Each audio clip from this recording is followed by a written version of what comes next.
The grand ballroom shimmered under crystal chandeliers, the light scattering across polished marble floors and gilded walls. Guests in elaborate gowns and tailored suits whispered politely, sipping champagne and casting curious glances at the event's spectacle. A fundraiser for a millionaire's private foundation. Among the crowd, 10-year-old Amara, a black girl dressed in a simple but neat dress, clutched the hem nervously. She had never been inside such a luxurious place before, having spent most of her life in foster care and temporary shelters. And the sheer opulence made her heart race. She tried to stay near the back, invisible among the glittering guests, when suddenly a booming voice called out, "You. Yes, you, in the corner." The man shouted, pointing toward her. He was the millionaire, Augustus Sterling, known for his fortune, arrogance, and legendary temper. Amara froze, unsure if he meant her, and all eyes turned. "If you can dance this waltz," he continued with a mocking grin, "I'll consider adopting you."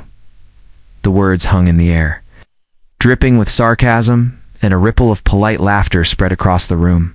Amara felt her cheeks burn with embarrassment, but something inside her, a quiet, stubborn pride, refused to bow to humiliation.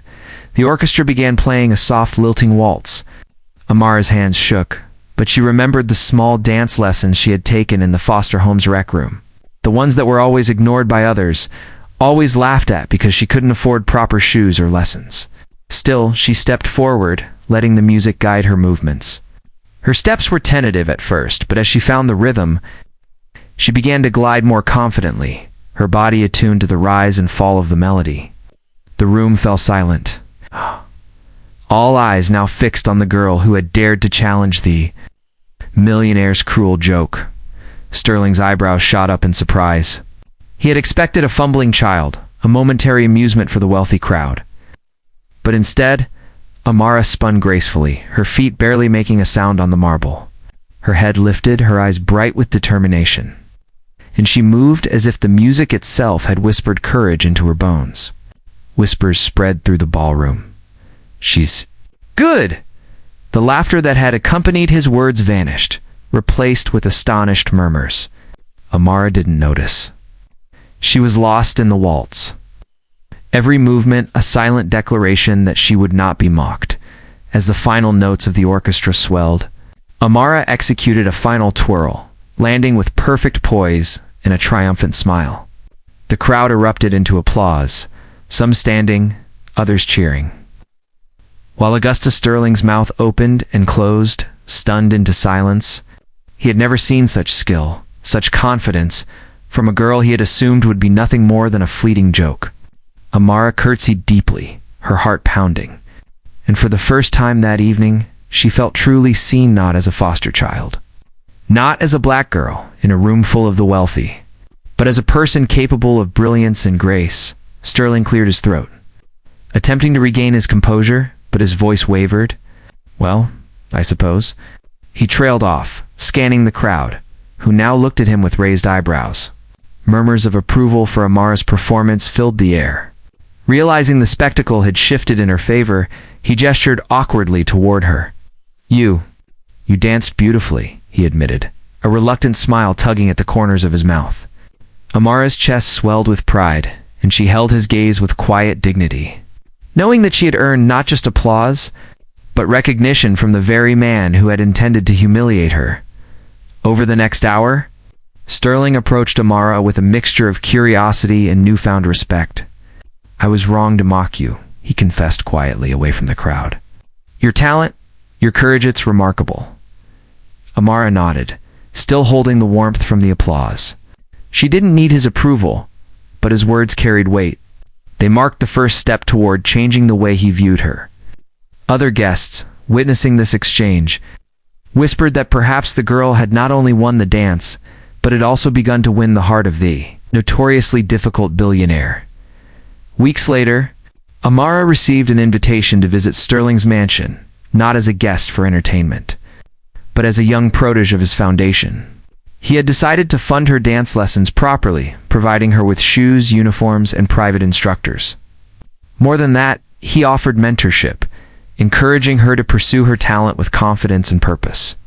Amara realized that a single act of courage, stepping forward to dance when mocked, had opened doors she never imagined, and it filled her with determination to never let fear or ridicule dictate her choices again.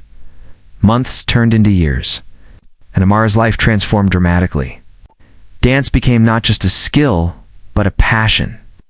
Her dedication and grace, earning her recognition in competitions and performances far beyond the ballroom that had first tested her.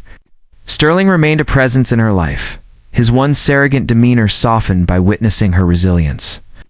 She also became a mentor herself, inspiring other children from underprivileged backgrounds to believe in their talents, proving that recognition, respect, and opportunity could bloom from even the harshest beginnings.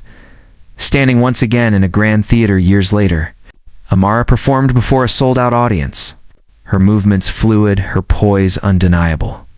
Among the crowd, Sterling watched with pride, recalling the night he had mocked her and the courage that had silenced the ballroom. She smiled at him briefly before continuing, knowing that her journey from a frightened, shivering girl at a bus stop to a confident, celebrated dancer had been defined not by ridicule, but by the courage to step forward when it mattered most. And in that moment, she understood that true recognition is earned through resilience, talent, and the refusal to let anyone else define your worth. Years later, Amara returned to the same grand ballroom not as a nervous child, but as the guest of honor at a charity gala she helped organize for underprivileged children. She wore a flowing gown, her hair styled elegantly, and every step she took radiated confidence and grace. Augustus Sterling, now a mentor and steadfast supporter, watched with pride as Amara addressed the crowd, sharing her journey from a shivering girl mocked in the corner to a celebrated dancer and advocate.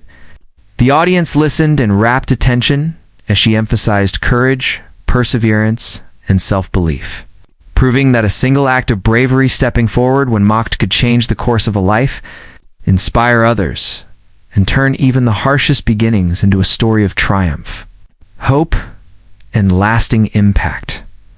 After the gala, Amara visited the dance studio that had once been her sanctuary. Now bustling with young students eager to learn, she moved among them with a gentle authority, correcting postures, offering encouragement, and sharing the lessons she had learned not just about dance, but about resilience and self-worth. Augustus Sterling stood quietly at the back, observing her influence and realizing that the girl he had once mocked had become a force of inspiration for countless others. Each twirl, each practiced step in the studio, echoed the memory of that first waltz, the moment she refused to let ridicule define.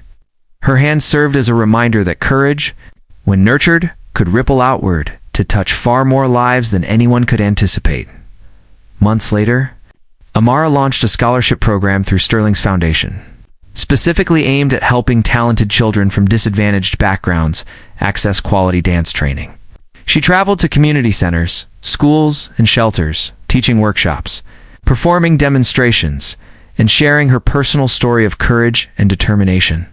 Children who had never imagined stepping onto a stage now practiced their first steps with excitement and pride. Inspired by her example, Augustus watched as Amara's vision unfolded, realizing that the girl he had once mocked had not only transformed her own life, but was now shaping the futures of a new generation, proving that one brave moment could ignite hope, opportunity, and lasting change. One evening, during a grand performance at a city theater, Amara took center stage with a troupe of young dancers she had mentored. The auditorium was packed with families, supporters, and benefactors, all captivated by the grace and precision of the performance. As she completed the final pose, the audience erupted into thunderous applause, some rising to their feet in admiration. From the wings, Augustus Sterling watched with tears in his eyes, remembering the night he had mocked her at the ballroom, and the courage that had silenced not only him, but an entire room. He realized that the girl who had once been underestimated had grown into a leader, a symbol of resilience, and a source of inspiration that extended far beyond the stage. Years later, Amara often returned to the original ballroom, now hosting her own events and workshops for young dancers. She walked the same polished floors where she had once faced ridicule, but now with pride, confidence, and purpose. Augustus Sterling stood beside her, no longer the mocking millionaire, but a steadfast mentor and supporter. Together, they watched children from all walks of life dance freely, encouraged and inspired.